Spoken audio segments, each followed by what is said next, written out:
Commander Shepard, it's a pleasure to see you again. Today on review, we are looking at Mass Effect 3 for the Xbox 360, also available on the PS3 and PC.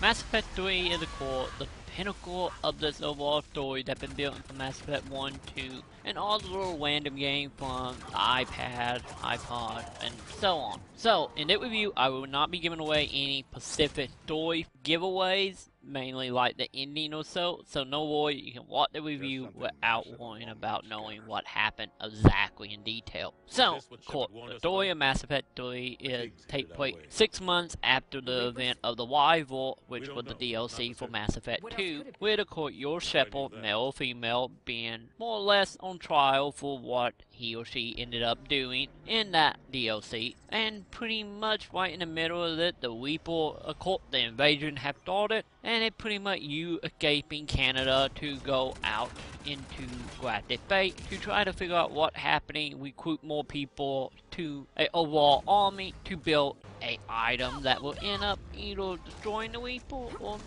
some other things later on. So the gameplay itself is pretty much the same old routine of Mass Effect 2. The only difference here is some bringing back or adding more RPG net back to the Mass Effect series, which, as some of you might know, a lot of RPG staple kind of got cut out of Mass Effect 2, but have returned here in Mass Effect 3. Mainly the main ones would be the court. Now you have loot you can have again, which you will find armor and weapon within the game you can have, which you can put on your character to do different stats, and of course you can decorate it by changing different corridors and whatnot. Also, you can buy armor and weapons in vending machines along the Citadel and other places, and you have modifications you can add to your gun to give it better stability, scopes, silence, so on. So you have that mid-matching and modification of weapon and armor back, which was in Mass Effect 1. And of course, on top of the weapon, now you can of course upgrade your weapon, which each gun can be upgraded to level 5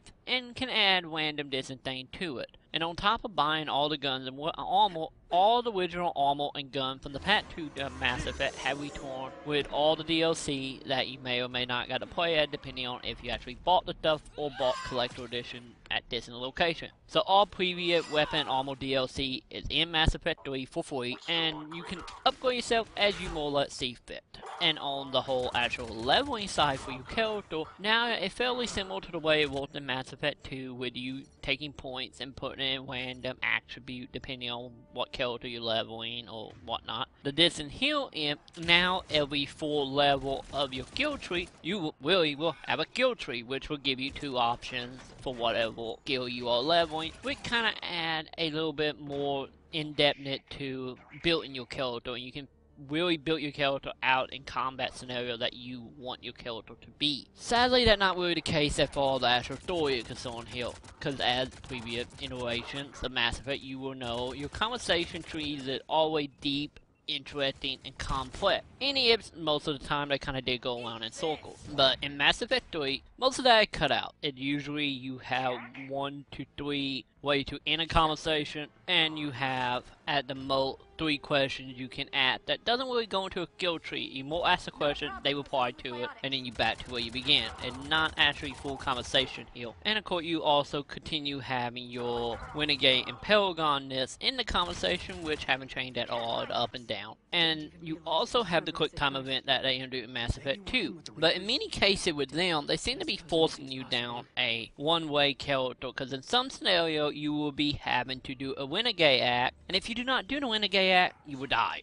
But don't get me wrong, it is very easy to stay fairly Paragon in it, but don't expect to have like a 100% Paragon waiting in it, because they will force you to do some hard choices. And when it comes down to the choices, that will the actual will Troy come from. You might not have choice in conversations anymore exactly, but in the overall event, you will be picking either do one thing or another, good or bad, which mainly play into your overall evil and good side. And you will get closure to the actual event of the side stories that have been happening throughout Mass Effect, such as the Genophage or the conflict between the Gats and the Quarians. And this here is where your choices actually matter for Mass Effect 1 and 2. Most of these will be characters you have let go or whatnot will show up in certain cutscenes within these side stories, and you will get closer to them, the event, and in many cases actually leave you scratching your head of what if.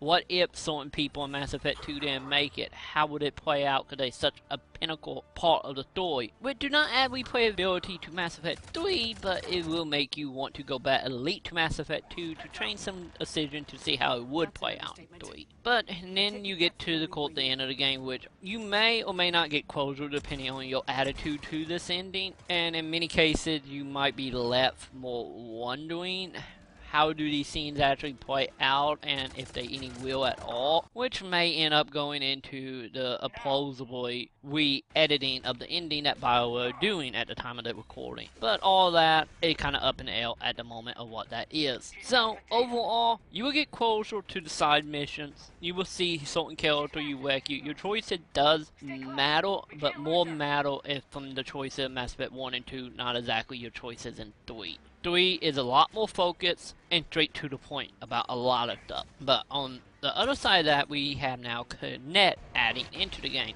Which, when a lot of people think Connect, they don't think anything important. But it actually works fairly damn well in this. You don't have to be loud or anything. You can pick up items, hack doors, do combat scenario with your AI people. You can do conversation tree by just reading what is on screen without having to push a button. It adds such a level to the game and work flawlessly. In many cases, the Connect might be a little iffy. In my case, the Connect doesn't really want to work for me properly for whatever reason. But in Mass Effect 3, I could be just barely talking out loud and it will recognize what I'm hearing. And this is the only real issue with the actual Connect function of if you playing this in a room with other people, and if they read one of the sentences out loud or say something similar, you might have them picking choices for you that you do not want to do. So I do not recommend playing it with a Connect on if you're in a room with others. This is a private thing you do with you and your Connect, and try not to be dirty in any way, shape, or form.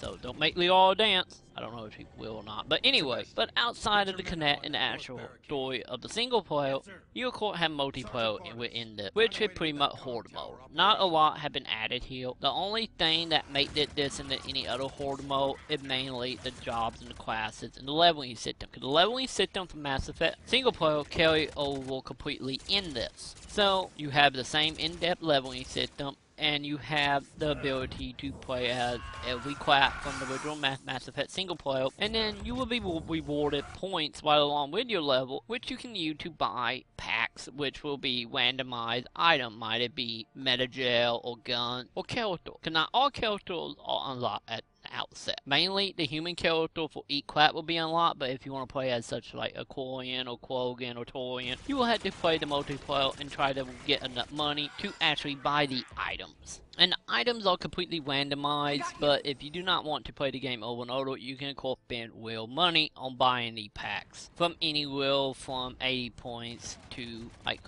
160 to 40, whatever the high amount is. I can't remember off the top of my head here. But, so you have replayability here. The only problem is that you might end up burning yourself out by the time you actually get a character you're wanting, since how well they are. But the multiplayer side of this, inside the game, is like I said, pretty much straight up Horde mode. The only difference here is only 11 level, which the last level is evac, where you have to get to a zone and defend it for 2 minutes while you wait for evac to show up. But outside of the final level, every 3 level you will have a mission. Might it be eliminate a target, hack a terminals, or upload information, which will keep you on your toe every 3 levels, and you have the ability to set the parameters of the game, such as the 5 levels that is in the game out of default, while on with what many times types you want to fight, and of course how hard do you want to have it, which is made up of silver, bronze, and gold, with each one, if you're able to complete, will add more money and more ability to your character. And each character can level up to level 20. Once you get to level 20, you can either keep your character or you can import it into Mass Effect 3,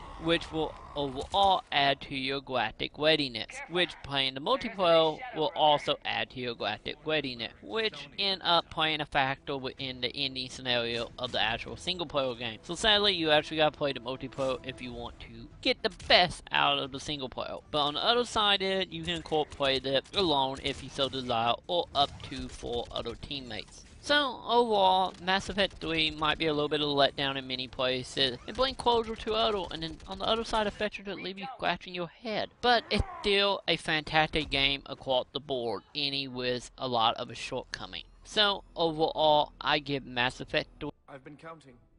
Anything in particular? a 5 out of 5.